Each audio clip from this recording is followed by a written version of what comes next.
Alright, what's going on everybody? Welcome back to another video here on the channel, and today, man, we're going to be talking about the folks at Bethesda, because they've been catching a ton of heat in the last few days, and actually, really, most of it seems to actually be about Starfield, which of course is their most recent game, and, that's not what we're here to talk about today, though. Honestly, I think this part is a lot more important than the overall Starfield debate. You can love Starfield, you can hate Starfield. Personally, I got what I wanted out of it for now.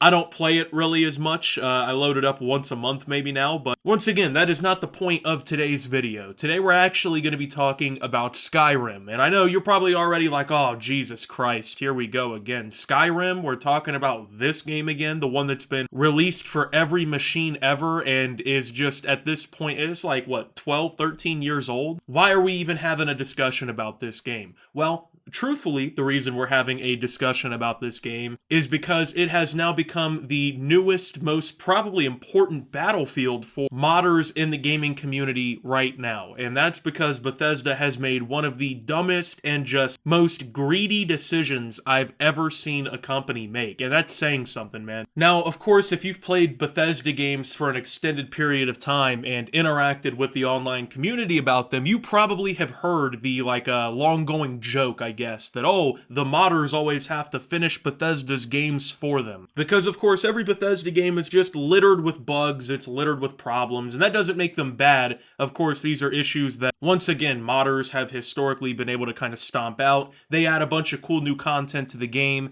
Even for Skyrim, right, which is a single-player game, there were modders that actually made multiplayer mods and whatnot for Skyrim that allowed people like myself on PC to be able to play with their friends and whatnot, right? And that doesn't even start to delve into what types of mods there were. I mean, if you could think about it, it was a mod in Skyrim, okay? That's how huge the community is. That's how much content was added by the community. But it appears as of right now, at least on PC/Steam, which is, of course, the platform that I would be playing this game on, Bethesda has completely destroyed the entire modding scene of this game at their second attempt to install this system that makes mods paid for and whatnot. It's a dumb fucking choice, but on Tuesday, Bethesda published a surprise patch for the Elder Scrolls V Skyrim Special Edition that combined free mods and paid mods under a single creations banner. It also eliminated the previous Creation Club section for Special Edition and Elder Scrolls V Skyrim Anniversary Edition players. Players are able to upload free mods to Creations, but there's also a new program called the Bethesda Game Studios Verified Creator Program. Modders must apply to join the program, and if they're approved, they'll be able to get royalties from the sale of their mods, the only way to, quote, officially make money from mods. Bethesda doesn't otherwise let modders sell their creations, but there are ways around that for modders, like using Patreon or tip jars. This is different from Skyrim's Creation Club program, where previous paid mods were housed, as those modders were hired and paid by Bethesda as contractors. Now, verified creators can be professionals who earn royalties directly from the sale of their creations with an easier path to releasing their work, Bethesda said in the FAQ. Bethesda says this new paid program is a way for creators and modders to have more flexibility, but the whole community does not seem to agree.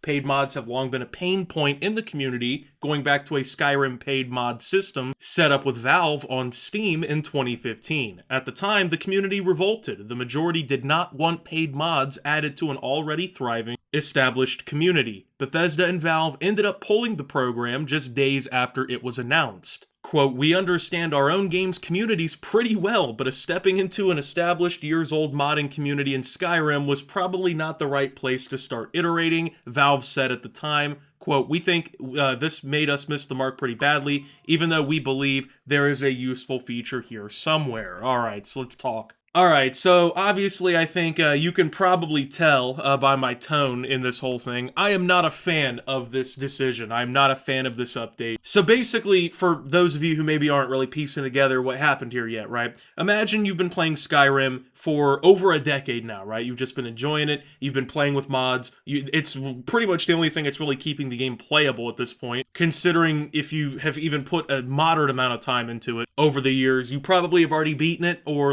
gotten certain playthrough or a watch on YouTube of a playthrough or something, right? Like, it's a pretty old game, so obviously mods and whatnot are what help keep the game alive, keep the like community, I guess, around the game alive. And this is a decision that is going to piss a lot of people off. Now, basically, with this little like patch or whatever that they did to start the groundwork for all of this, it basically broke all of the mods that everybody already uses and likes in Skyrim. So let's say, right, you were wanting to use some specific mods, and the reason I'm saying that's because I did, right? Let's say you want to use some specific mods. Well, after this update, they're really no longer compatible with like the, I guess, updated version of the game. And so now all of these mods that people spent years on, and a lot of these people probably aren't even modding in Skyrim anymore who made these mods. A lot of these people have probably already moved on, right? And now they have their mod or whatever that people were using that now is broken and can't be used. So basically, a ton of the mods, if not pretty much all of them, that everybody was loving and using in Skyrim no longer work. And why do they no longer work? Is it because Bethesda made an oopsie daisy? No, that's not why. They no longer work because Bethesda is trying to once again push this like paid mods feature that literally nobody fucking wants. Like, nobody wants this. So obviously there's the modders and then there's the playing community. The playing community, I mean, let's be real, it's not rocket science. They don't want paid mods. I mean, we've been using basically like free mods or whatever this whole time. People have been enjoying that system.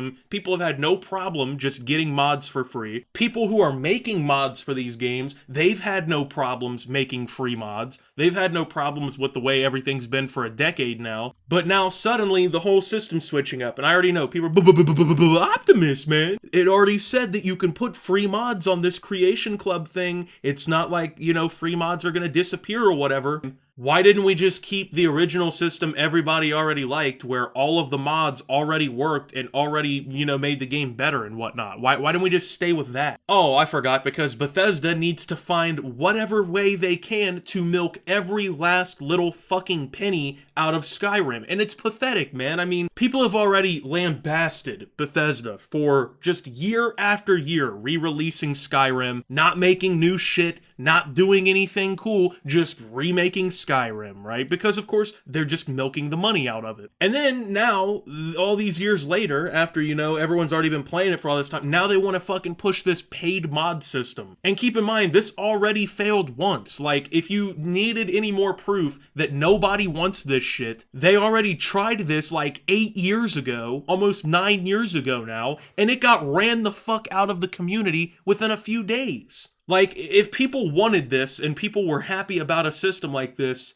that wouldn't have happened, you know what I mean? And you might be able to say, oh, but now, you know, the gaming industry is different. The gaming scene's different. People are always making things. Look at games like Roblox and Fortnite and whatnot, right? There's so much more interactivity and so much more opportunities for people who get to create these things if they can monetize them. Modders were already monetizing their skills, like it says, through things like Patreon or tip jars on their websites or whatever it may be. So the people who already wanted to make money doing this shit already were making money. The only difference is the people who were making money, at least from my understanding, were not giving a cut of it back to Bethesda. And so, of course, if you're Bethesda, they see a problem with that, you know? Which really they shouldn't, because as most people are willing to admit, it's not like, you know, these modders are making their game worse. Like, the modders who have basically perfected Skyrim up until this point, they deserved, I feel like, to have a little Patreon or something, right? But for me, like, as a consumer, I don't make mods or anything, right? I wanted to play through Skyrim again, maybe get some gameplay of it. I wanted to use some mods and whatnot to kind of make it look better, maybe a little bit more gameplay updates and stuff like that. But now it seems like that is completely out the window, at least for the foreseeable future. And I'm sorry, if it goes to a point where, like, you know, most of these cool mods or whatever that I'd want to play with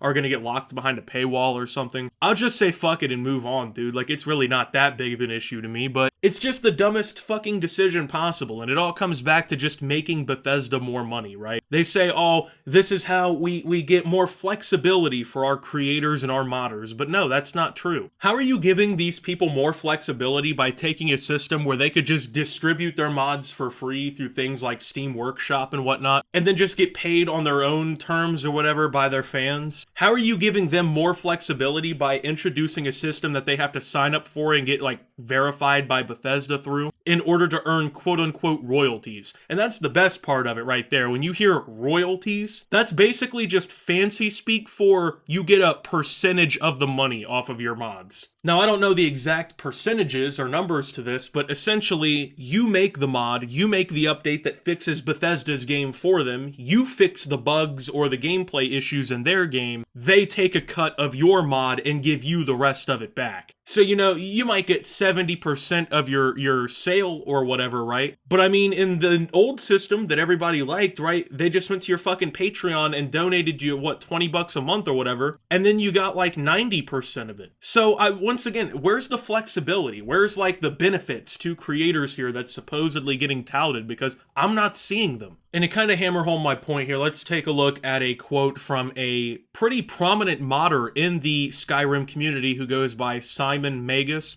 I don't know how to pronounce his last name. I don't want to be disrespectful, but so much of the DNA of Skyrim modding is based on the idea of a free and open community. Modder Simon Magus, who created the wildly popular Simon Rim mod set, told Polygon, quote, "When paid mods get introduced into the modding ecosystem, it changes the dynamic significantly. For example, when one creator releases a tool that helps other creators make mods, they do so under the assumption that you'll be using the tool for a free release. What happens to the creators of Xedit, of CK Fixes, of Nifscope, or Outfit Studio when their tools are used to make paid mods? Do they get compensated in any way? The other issue, Simon Magus says, is one of compatibility, quote, and what about when two mods conflict with each other, he said, quote, normally when two mods conflict, you either remove one of the mods or you find a compatibility patch. But when a paid mod starts conflicting with popular free mods, and one of the paid mods that was released yesterday is going to conflict heavily with tons of popular free content, whose responsibility is it to make patches? Is it the paid modder going to support their mod when making their patches for free, or are the authors of free mods going to be expected to pay money to make patches for paid mods? It may create a tiered system for creators with verified creations modders seen as more legitimate, which might decrease the prominence of free mods just because of that verified designation, something that may be exacerbated by the investment in paid mods. So it seems like no matter which way everything goes here, right, free mods are just getting completely fucked in this whole thing. So honestly, I think pretty much everything he brought up here was perfect. Like,